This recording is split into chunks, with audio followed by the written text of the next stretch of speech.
un reto, ¿no? En caso de que el resultado fuera adverso para quienes planteaban su reelección y, bueno, en caso de que no hubiese ningún tipo de variación en el Poder Ejecutivo, como lo establece el CNE y lo avala el Tribunal Supremo de Justicia, no habría ningún tipo de situación sobrevenida.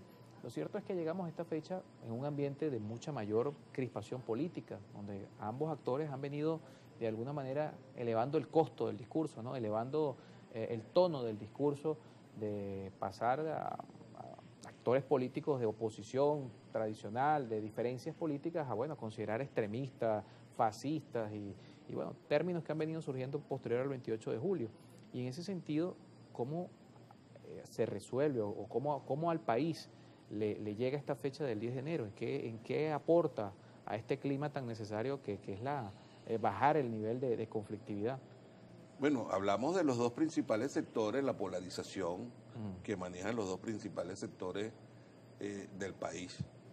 Cuando se votó el 28 de julio, la tendencia que manejaba o que estaba al frente María Corina Machado y el señor González Urrutia, representaba, y fue lo que constató en las actas electorales que ellos entregan siempre, que vienen diciendo un 85% de los votos válidos de las actas que ellos tenían.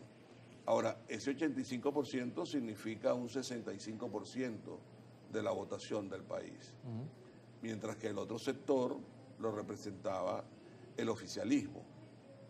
¿Qué tenemos en la Venezuela del 9 de enero? Tenemos lo siguiente: ese sector de la oposición que cayó en este radicalismo extremo, hoy en día representa un 36% de la población. Se redujeron a la mitad. Se redujeron a la mitad, y cuando tú vas a buscar quiénes son esos radicales que están dispuestos a todo, al final, ahora sí vamos con todo, ahora sí se acabó esto. Ese número se reduce a 4%. A 4.3%. O sea, hay un sector que definitivamente se va a dedicar a administrar las finanzas internacionales de Venezuela, a hacer política, mientras que el otro sector oficialista se va a encargar de gobernar el país, y el presidente Maduro será el presidente electo el día de mañana por la Asamblea Nacional, constitucionalmente hablando. Eso es lo que corresponde. Ahora, hay otro sector opositor. Hay un sector opositor que anda por el orden del 6.3%, 7%, que son estos sectores de oposición que participaron, que tienen diputados, que tienen voz y voto en la Asamblea Nacional, que están hablando de cambio, que están hablando de avanzar en el diálogo, en un diálogo democrático, en un diálogo constitucional. Pero como el sector que representa en este momento una mayoría ocasional de un 36%, un 34%, tiene muchos recursos, tiene muchos medios, tiene mucha concentración mediática en las redes sociales, impone la agenda, y el otro sector oficialista cae en ese juego de continuar en la agenda porque le interesa la polarización entre esos sectores. ¿Por qué? Porque hay un sector de estos que a partir del 10, cuando el presidente Maduro sea electo presidente, María Corina, ¿qué va a hacer? ¿Qué va a hacer Edmundo González Urrutia? Bueno, hacer lo que siempre pensaron hacer: administrar los recursos de Venezuela en el exterior. O se juramentan en el exterior. No aquí en Venezuela. Eso lo tienen claro. Ahora, ¿hacia dónde vamos con el otro sector? Bueno, ya el presidente Maduro acaba de plantear la posibilidad de una reforma constitucional. Va a ser su primer decreto el 10 de enero, ha dicho.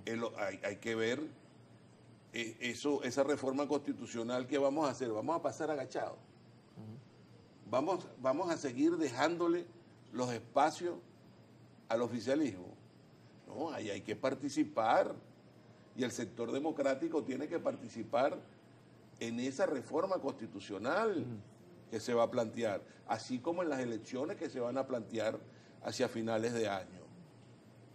Gobernadores, alcaldes, concejales, diputados, etcétera, etcétera, etcétera, etcétera.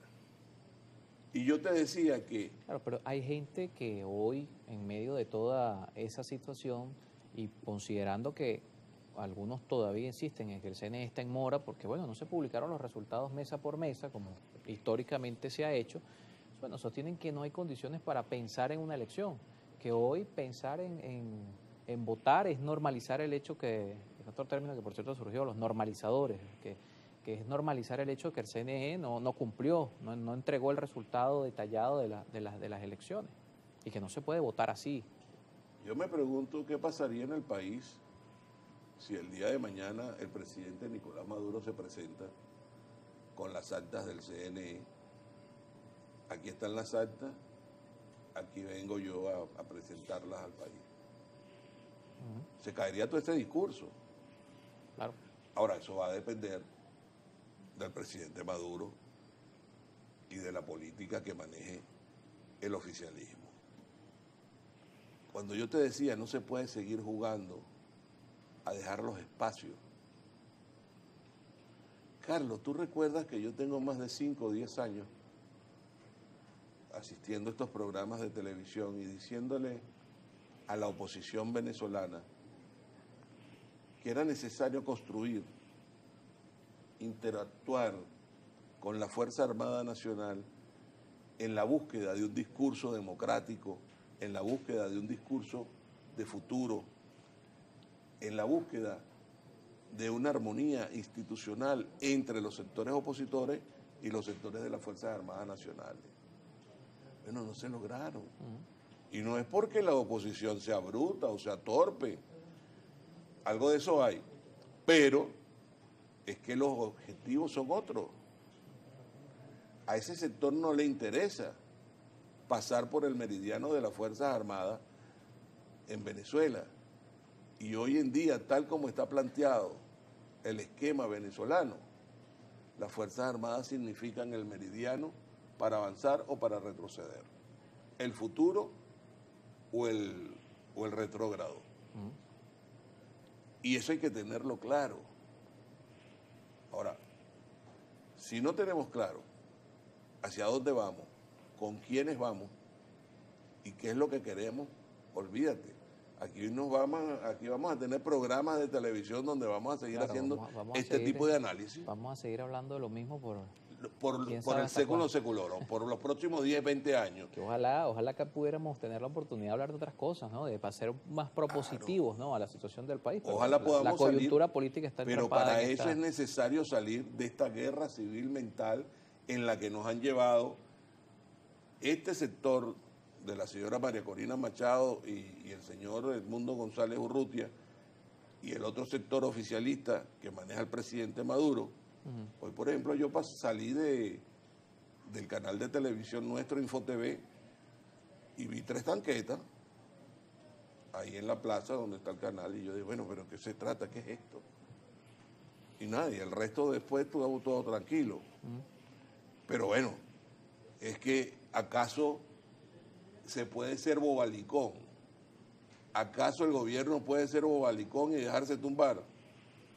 Si se está diciendo que vienen unos tipos mercenarios armados a matar venezolanos. Bueno, que abiertamente han pedido. Y que hay sectores, además. Ofreció $100.000 por el fiscal. Hay sectores. No, abiertamente. Esto es increíble. Pero eso forma parte de la estupidez mental y de esa guerra civil mental que yo te vengo diciendo, que sale ahorita en los procesos de investigación. Bien, vamos a revisar la participación de la audiencia. Nos está acabando el tiempo. Varios mensajes acá para nuestro invitado Víctor Manuel García. Jesús Jaime por acá nos escribe: buenos días. Cuando el Estado venezolano y el pueblo reciben infinitas amenazas de invasión, asesinatos, maltratos y acusaciones contra el país, el gobierno, sea quien sea, debe protegerlo. Y lo trágico es que haya países que se unan a esta amenaza de guerra contra Venezuela, que es libre y soberana. Un comentario más que una pregunta. Por acá Romel Silva nos escribe: buenos días, el señor está muy equivocado. Los venezolanos el 28 de julio votamos para cambiar este sistema, que usted llama radical entonces a 8 millones de venezolanos. En aquel momento es posible que hayan sido 8 millones de venezolanos. Hoy en día no lo son. porque se han bajado de ese barco radical, se han bajado de esa nave radical, de esa nave que está dispuesto a todo. Ya eso no existe. Bien, vamos a hacer una pausa y tenemos un poco más de tiempo para leer su participación en la plataforma Telegram. Recuerden, @primera página es nuestro usuario, 8:07 de la mañana.